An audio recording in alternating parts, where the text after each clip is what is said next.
artificial intelligence black goo. Diving deep. Ah, why did I dive deep into the artificial intelligence black goo? This was a terrible mistake. I should have gone to Infinite Waters. Jesus Christ. What was I thinking? And when the travel agent was selling me the ticket, I said to myself, the beautiful black goo pits of Madagascar. Why am I going there? That makes no sense. Why would you go there? Anyway, today, artificial intelligence black goo. I think we're at, what is this, part 3? I think this would be either part 1 or it's either 2 or 3. Oh, artificial intelligence black goo part 3. Okay, and this we're going to specifically talking about basis 25. Sorry, I'm done fucking around. I'm done messing around with people, so here we go. But in addition to that, I'm also going to put together what I think is my operating thesis on what's really happening with artificial intelligence black goo. Basically, here's the deal. It all happens at the Basis project. The problem with things like Project Avalon and Project Camelot and the Basis project is you've got gatekeeper organizations. You've got 1 or 2 parties, okay, who run a larger seeming organization. Let's be completely honest with things like Project Camelot, Project Avalon. These are names attached to the projects, the pet projects and operations of 1 or 2 operators, right? Miles Johnston is the Basis project. He takes his income, he makes as a television and radio engineer, right? And he puts on, and sometimes he collects money from Patreon and donations, and then he puts on these conferences. Miles Johnston picks who appears. Miles Johnston structures it. He comes up with the graphic design. Amazing graphic design artist. I mean, I have no idea why this guy is wasting his time in engineering. He should be in graphic design if I think that he is the graphic designer who behind the images I'm thinking about. And the same thing with Carrie Cassidy over at Project Camelot. The same thing with Bill Ryan over at Project Avalon. These are individuals who are making individual choices, but they do it under the rubric of what seems to be a larger organization with a lofty title, the Basis Project, Project Avalon, Project Camelot. It makes you think that there's like a big structural organization behind these things, that there's some sort of vetting process, that they're somehow like MUFON. They're nothing like MUFON. They're really not.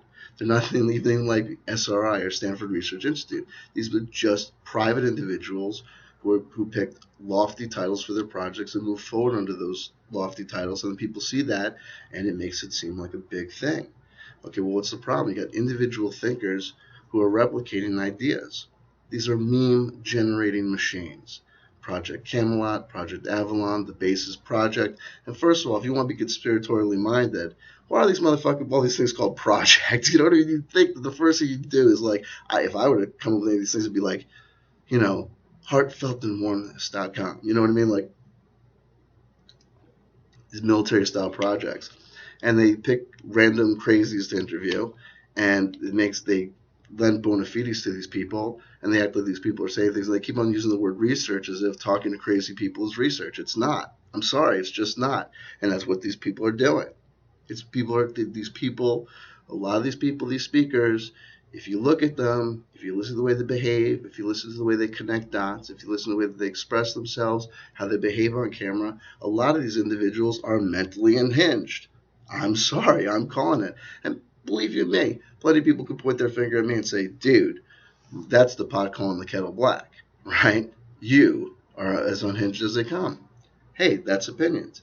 I dare say that you could put my testimonial, my speech patterns up against the speech patterns of, say, Sarah Rachel Adams. You could look at my logic or follow my logic and compare it to the logic of, say, Cara St. Louis. You could look at different things that I say regarding, what is verifiable fact or what needs to be said as fiction. Compare that to what Miles Johnston is willing to accept as fact and fiction, and say, hey, I might be doing a better job of a little bit of discernment. And also this, I'm sorry, I'm not as unhinged as some of these people that are speaking.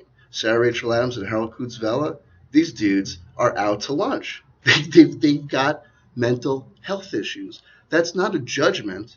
It's an observable fact. Okay? Harold Kutzvella is out to fucking lunch.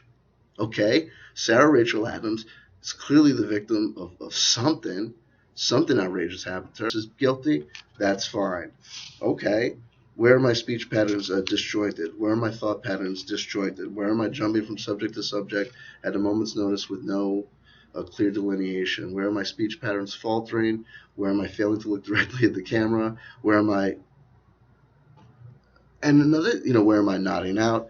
I'm sorry, I just don't see it. I think you can objectively look at these people and say, woohoo! The latest interviews with Howard Gould's Vela, where he's talking to you from some fucking, basement apartment in Mordor, you know what I mean? Talking all sorts of bizarro stuff. That's what crazy people sound like. I'm sorry. You know what? Before I, became, an attorney at law, I was a rock and roll renegade. I've been a raver. I was involved in the goth scene. So I know what crazy sounds like, right? I know what meth addicts sound like. Not saying that these people are on meth. I know what drug addicts sound like. I know what people who have done too much at the party sound like. You know what I mean? I know when it's time to tell people to relax and calm down. I know what people look like after they've spent all summer dosing on psychedelic drugs. Come September, they don't always look so great. Life is hard and it can be hard on you, but these people are on the internet doing wacky shit. So it's going to get personal. We're at the point now where it's the nature of the Basis project. Miles Johnston wears his heart on his sleeve. I can tell you that when Miles Johnston had a professional disagreement that broke up the band with Miss Summerscales, where the Amok project then split off into Amok and Project Basis, I know that there was a romantic undertone, that he felt she was using sex as a weapon, that she felt she was manipulating him with her feminine wiles. Why do I know that? Backroom speculation? Has someone at the Basis Project forum opened up a back channel communication to me? No. Miles Johnston said it himself. Where? On YouTube. You might notice I'm not with Miss Summerscales anymore. Talking to an interview subject where all of a sudden the subject goes to Miss Summerscales. Yeah, we can't work together anymore. Anyone who knows her knows that she uses sex as a weapon. And I'm paraphrasing, but he puts it out there.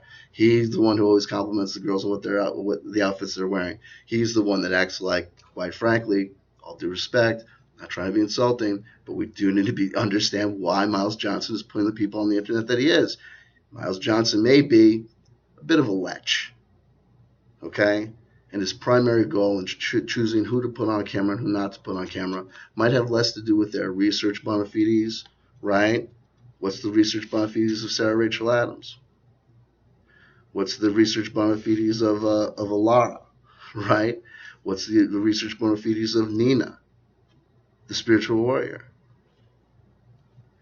Arguably, you might say, in a world full of Richard Dolans and Stanton Friedmans, do you know what I mean? In a world full of a lot of different people doing a lot of things, why are these guys getting the camera time? Why does he think that these are the places, these are the girls to go to for information on artificial intelligence Black Girl? Is it because they're young girls in a world that's really, really primarily populated by fat old guys? I'm not trying to be insulting today, but we all know how it works. If you are a female and you go to the Kiss concert or go to the Poison concert, right, or go to the Michael Jackson concert, you're one amongst many. If you're a female and you go to a Rush concert, right, or a Yes concert or any band that's primarily associated with having a nerdy kind of male-dominated audience, woo, sister, you're going to see your stock market rise. If you feel like maybe you don't feel like you're like, the most attractive person in the world and you want to feel good, it's very simple. Go to a Dillinger Escape Plan concert, right? Go to a Rush concert or a Yes concert. Go to a concert where primarily the scene is famous for being primarily made up of dudes. Hardcore punk shows, you know what I mean? If you're in the small town USA, noise music scene, forget it. There's some scenes where there are no women. Experimental music scene, please, believe you me, if you feel like you can't even look yourself in the mirror, go become part of the experimental music scene. You will have male attention to beat the band. You will be signed to a label within 6 months, eat for not recording a goddamn note of music. It will be incredible. Your life will turn around. It'll be amazing. And for people who think that the way that I look at the world, the way I kind of talk about things is crass, crude, obnoxious, or rude, what can I tell you? It is what it is. Artificial intelligence, Black goo, it's going to get personal because these guys make it personal. We're entering the phase now where talking about started Basis 25, talking about Sarah Rachel Adams, we're going to be talking about people's personal business. Why? Because that's all they bring to the table. It's personal narratives and personal experiences that can be looked at, judged, analyzed, especially analyzed in light of what's going on in major motion pictures, cinema, radio, and TV, and say, gee, where are these ideas coming from? I'm also going to put forward my first real thesis on what artificial intelligence Black goo, this phenomenon, is really about. There is no artificial intelligence Black goo. Okay? There's no artificial intelligence black goo. The silent assimilation, all that, the whole book is a bunch of gobbledygook based on nothing. There's no connection to Morgellons. Morgellons probably doesn't exist. I'm sorry. I'm not trying to rock anybody's world or shock anybody. The people feel that they're suffering from Morgellons. I believe that, I'm not saying that they're not suffering from something, but I say that their search for a cause continues, because Morgellons basically happened when one lady found strange fibers on around her son's mouth.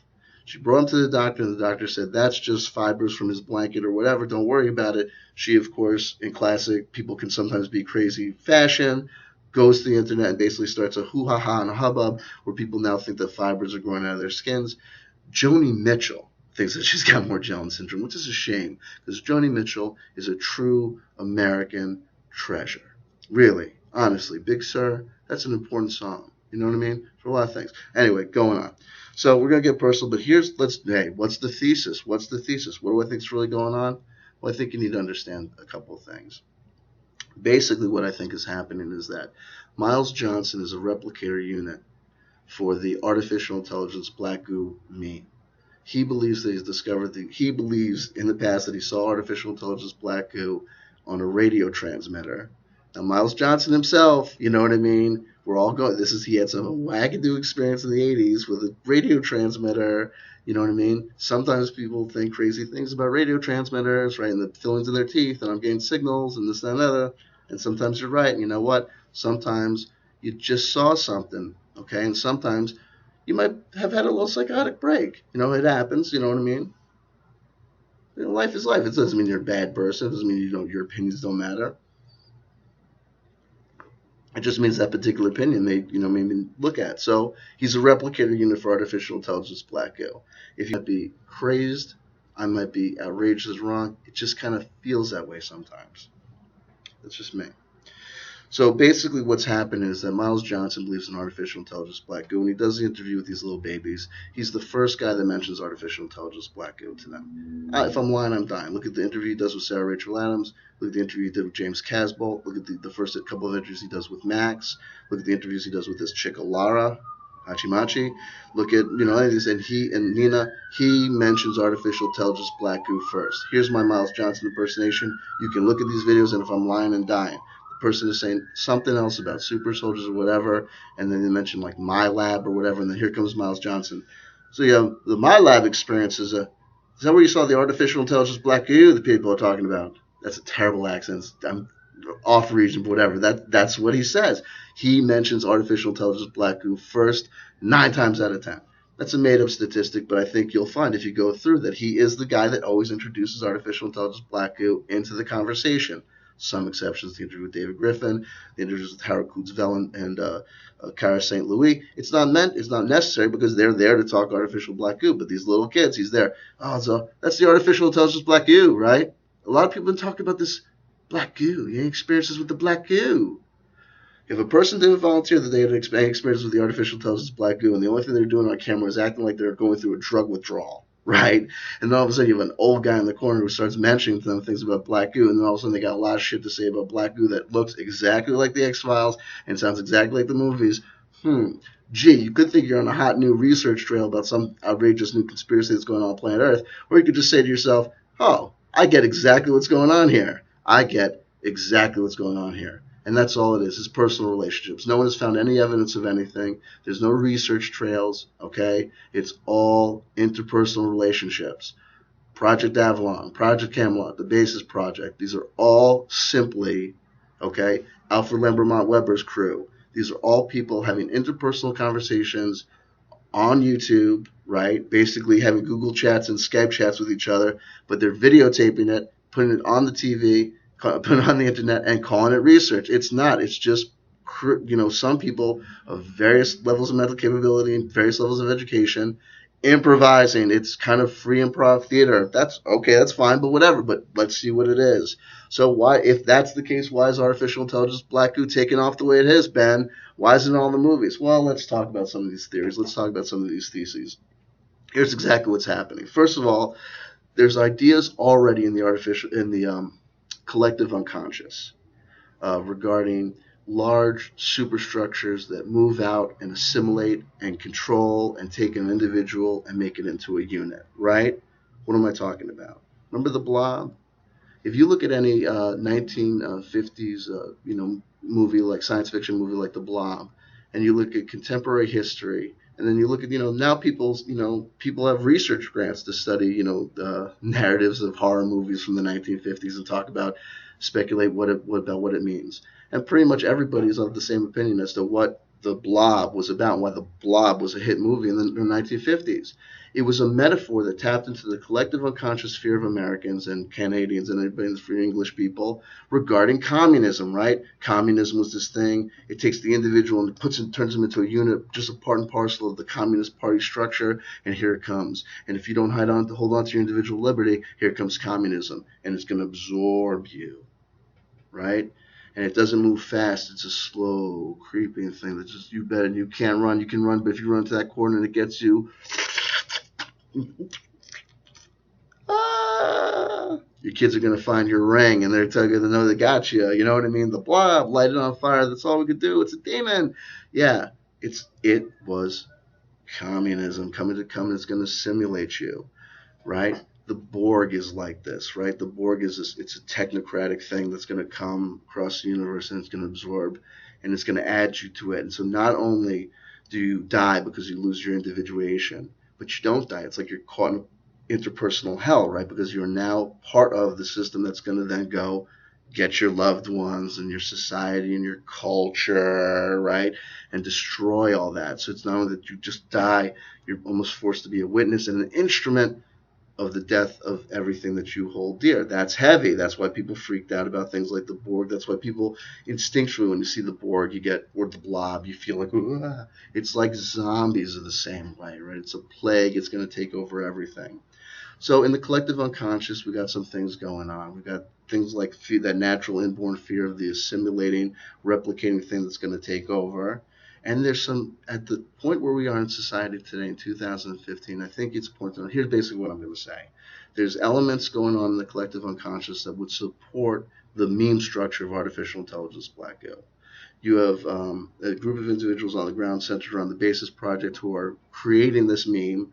The meme then because it looks so similar and reacts and is evoking the same sort of fears as the stuff that's already in the collective unconscious. All of a sudden, that stuff in the collective unconscious starts to look like evidence that there's artificial intelligence black goo. Yeah, that's right. You ever get a feeling that there's something out there, right? And this transhumanist agenda, it's kind of creeping up on it. And so it starts to feel like that. And so all of a sudden people are starting to talk about artificial intelligence black goo. They look at the movies and they say, there's artificial intelligence black goo there. Well, we're going to get to why there's black goo in the TV shows or whatever. It's a kind of very conventional explanation that I think people might resonate with you as true. Or you might be married to this concept of artificial intelligence black goo. Just like you were married to the fucking Archons last year. Just like you're going to be married to some other bullshit next year. Don't think I don't know that the audience is doo-doo dum-dum as well. We are all. We're humans. We're outrageously crazy people. And I say silly things on the internet too. It happens. What are you going to do? What are these things in the collective unconscious? What are these things that the artificial intelligence black goo is attaching itself to look like it's got evidentiary support? Well, you ever hear about nanotech? Nanotech was when people at DARPA and people at MIT, are experimenting with constructing materials at a molecular scale and submolecular scale. The theory is that they'll eventually be able to invent things like tiny computers that are less than the size of like a couple of nanometers across, like microscopic computers, supercomputers, but that are microscopic.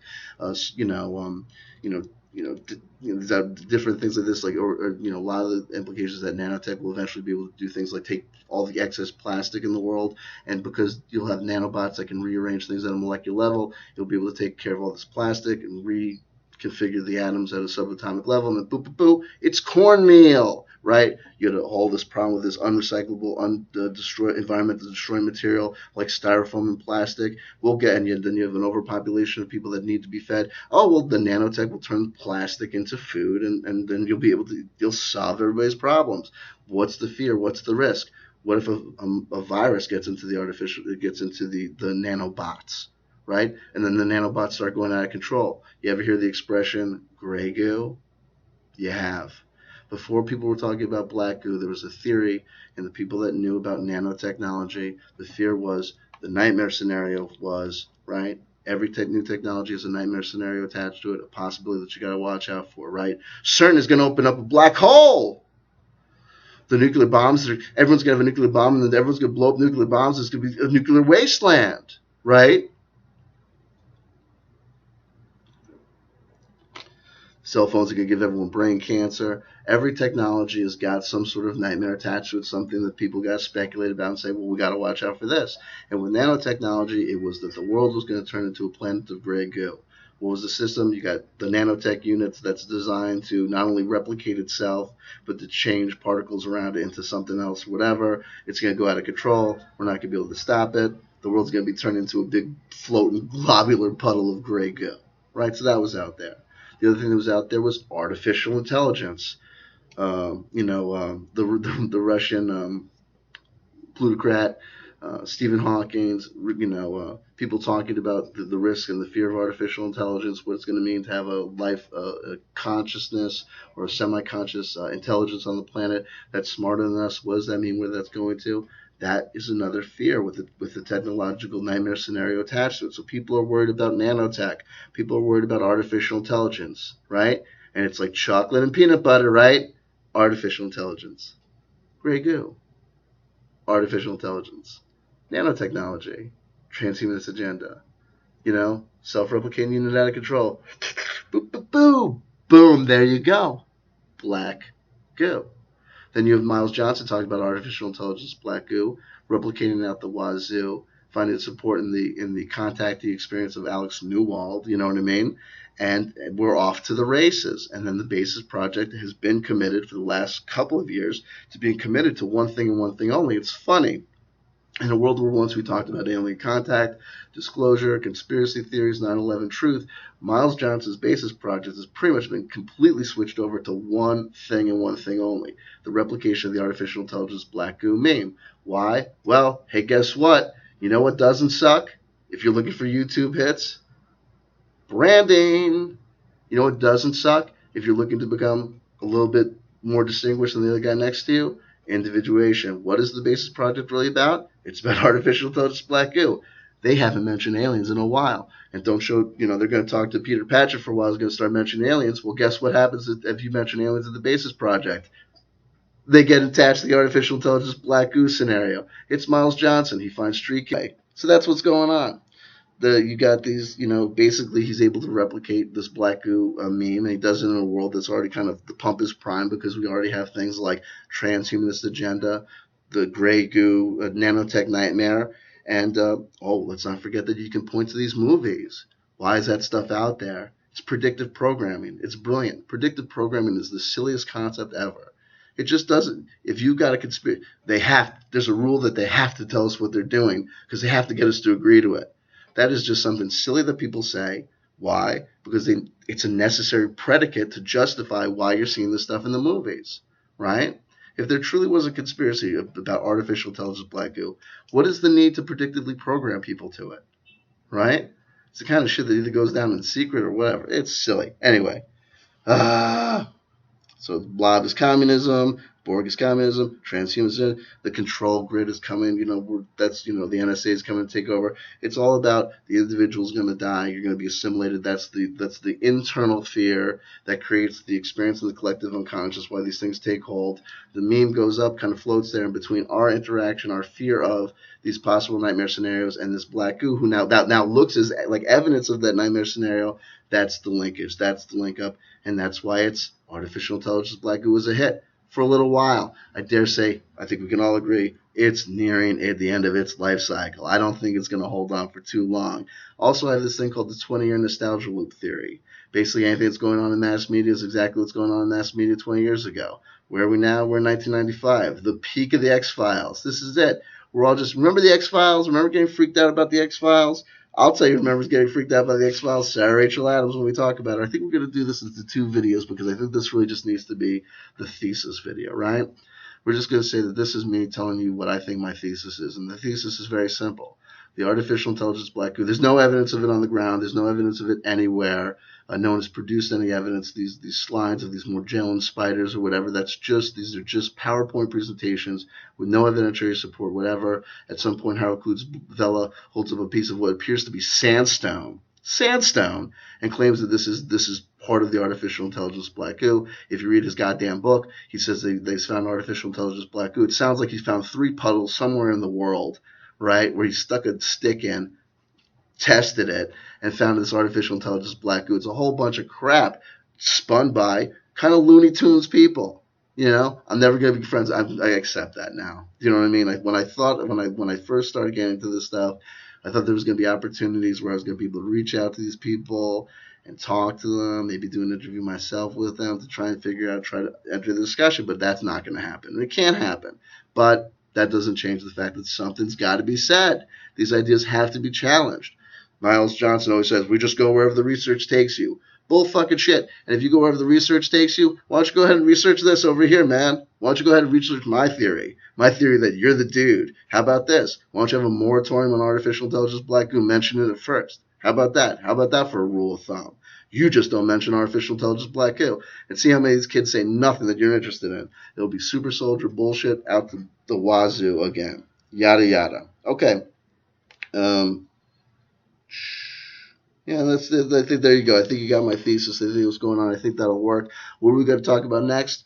Well, I think that this really was kind of like the Miles Johnston episode. Okay, and I know a lot. I said some things that might be outrageous, and I think I may have said some things that may have been maybe unfair. They might not be true, but I call them as I see them. I really do. I just got it. And if people want to debate me about it, if people want to talk about it, if Miles Johnston wants to talk about it, that's fine. You can do that. You know what I mean? I'm not scared of anybody. And it just is what it is.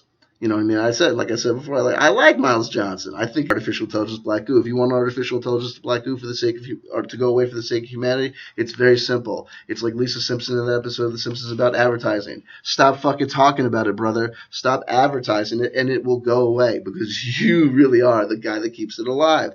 Oh, but it's on all the movies, whatever. Oh, let me tell you something dirty little secret about the movies and why you see artificial intelligence black goo in the movies all the time. Okay, this is one last point. Thank God I remembered. Sometimes I forget things. Here we go. It's movie magic. Once a sci-fi techno expert, special effects guy creates a new special effect, like being able to make in the 80s, like maybe make a guy's eyes turn red. When he's transforming into a werewolf or turning into a demon, all of a sudden you'll start seeing that in the cheaper movies. Why? One guy learns how to do it.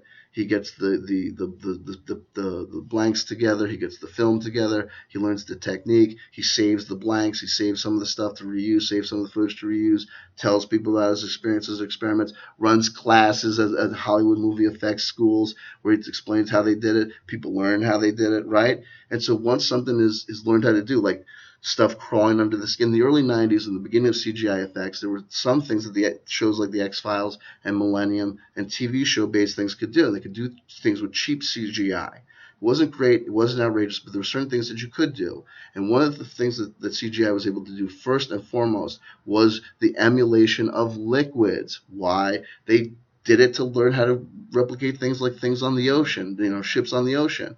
And so they learned what it looks like, what fluid pattern looks like. And so all of a sudden, in all the shows, you see a bug goes in or something goes into the skin. You see the person look at their arm, and the arm starts crawling. Ah! Ah! And then they look up their eyes, and the black goo starts taking over, and it starts coming out their mouth.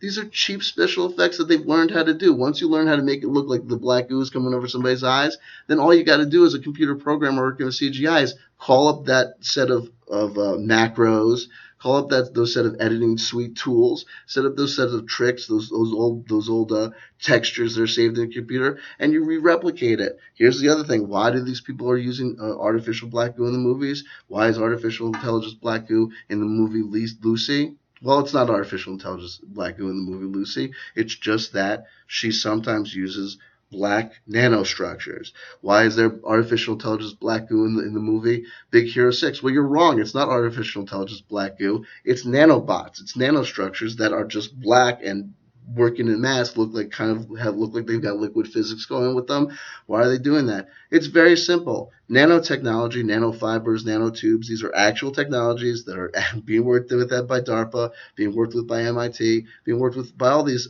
research institutes and technology firms. And guess what? Carbon in its natural form is fucking black, assholes. So when they go and they do their research, they go and they talk to the scientists and say, or they see the scientific explanations. They look at the New York Times Magazine section for, pictures of what the people are doing with nanofibers and nanotubes and whatever. It's all fucking black. So when they go back, to their drawing board and they're thinking about what is this stuff going to look like, right? Like the enemy in Big Hero 6 uses nanobots. Well, what would these nanobots look like? They're going to be black. Why? 2 reasons. Number one, bad guys always wear black. He's the bad guy. He's going to be wearing black, right? You're not going to have silver artificial intelligence goo coming and taking over people, or rainbow, bright, colored goo. It's got to be black. Why? Because black is evil. Oh, it's evil. It's going to get us, right? So that's why. And carbon is black. So they're using they're basing their movie magic, their research on actual technology. The actual technology is black. So the stuff is black. That's it. That's all that's going on there. Blah.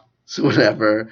Yeah, and that's it. Basically, it's a replication site. And also, if you look at what these people are saying, and we're going to get to Sarah Rachel Adams next, and she's going to be drawn over the coals, and people are going to say I'm cruel because she's. But you know what? I'm not the guy that put her on the internet like 8, 9 times. And I'll tell you, she's got to be talked about because she's at the center of everything. And Miles Johnston puts her at the center of everything. And he puts her, and he says that if you look at the opening comments to a lot of Basis Project, look at the Basis Project, last couple ones with Harold Kutzveld before he loses his mind. Harold Kutzveld is talking about Sarah Rachel Adams, and he thinks that he's got some sort of connection to her, and maybe a connection to Max, or boyfriend, fiance. I don't know what's going on with them. Who's Robert Bauer? You know what I mean? There's all sorts of these people. We just need to know who these characters are, because I think if you brought these characters to the surface, you'd say, oh yeah, maybe I shouldn't get so excited about anything whose primary, evidentiary support is the works and the words of these beautiful people who deserve love and deserve respect. But just like, hey, I'm out here on the internet. Guess what happens when I put my ass out here on the internet? People say things about me. They make fun of me. They say good things. They say bad things. That happens. We're here in the open discourse, the public domain of talking about ideas. And these ideas need to be talked about because there's people out here that are losing their shit over artificial intelligence black goo. People who think that they're suffering from Morgellons. I think this Morgellons is linked to this artificial intelligence black goo and the chemtrails and all this other stuff. There might be research out there to support that. You're not getting that research. Why aren't you getting that research? Because it's a lot easier to watch the X-Files. It's a lot sexier to watch the X-Files, to watch They Live, to fantasize that you're living in some sort of post-apocalyptic world where it's all happening, all going down. It makes you feel good, right? It makes you feel like maybe like a lot of these people may not have a lot else going on in their lives. Who the fuck knows? It's not positive. It's not positive for them. It's not positive for you. It's not positive for me. I can tell you this much about artificial intelligence black goo. There seems to be something about it, not as a thing on Earth, because it doesn't exist. It doesn't fucking exist. The day you show up with artificial intelligence black goo in a can is the day I shut my fucking mouth, right? But it ain't gonna happen. It ain't gonna happen because it doesn't exist. It's just an imaginary concept that we play with, and it's like kids, running around trying to escape an imaginary monster. It's fun because you can get yourself really scared. It's a monster, it's a monster. But deep down inside, there's no monster. We're all just playing a game. Outrageous theories that we're going to maybe have to talk about in the future. It's come to my attention. Why? Emails to me. Dear Mr. Gill. Honestly, if I'm lying, I'm dying. This kind of shit. Like, we know. I think there's people out there who probably have this conception that, from this part of me down, right? It's flowing currents of black goo, right? And then I'll close the transmission. I'll be like, excellent. They believe nothing. My escape is assured. Another crazy random thesis I want to throw out there. This artificial intelligence black goo, for all the things that people are talking about, right? Which is all crazy nuttiness stuff. Anyway, no one is attacked. This thing is apparently artificial intelligence, right? Where's the communication? Where are the attempts to communicate with this guy? I've said it before and I say it again, is our initial reaction when we encounter a new life form like artificial intelligence, black goo, which we're not encountering because it doesn't fucking exist. Also, this whole notion of artificial intelligence. If Alex Newell is correct, it came from a planet far, far away on a meteor, right, and is now here, sentient energy, where the fuck do you get off calling it artificial? First of all, you got no concept of what artificial or non-artificial works with. I'm sorry, Harold Kutzvella is not a fucking scientist. If Harold Kutzvella is a scientist, I'm a fucking concert quality pianist. Okay? The only concert quality I can produce as a pianist is bad concert music, right? I don't play the piano that well. If Harold Kutzvella is a scientist because he took science in high school, then I'm a fucking pianist because I one time tickled the black and whites. You know what I mean? It's fucking bullshit, people. Wake up, man. What is this? It's fucking nuts. But you know it's nuts. And you tune in because it's fun. It's fun. That's what's going down. Okay, who's coming up? Who's going under the microscope? Who we're going to have to talk about? It's very simple. I think we talked about Miles Johnston enough. I like to start fights. Let's see what happens there. Next person up is Sarah Rachel Adams. Sorry, you're going to have to go under the knife because you make no sense. You're a beautiful person. You're a beautiful person. You're outrageously out of tune with reality. Okay? Series, fair, unfair. Hey, the minute you put yourself out there, it's happening. And we're done with this kind of airy-fairy, you go your way and I go mine. We all sorts of different beliefs about it. No. No more. No mas bueno. Everyone's going to get their fingers pointed at. We're all going to talk shit about each other. And that's just the way it's going to go. And as the Bible says, as metal is tested by metal, as iron is tested by iron, so is mankind tested by their fellow man. That's it. I love you all. I really do. Might seem really hard to believe that sometimes, but it's true.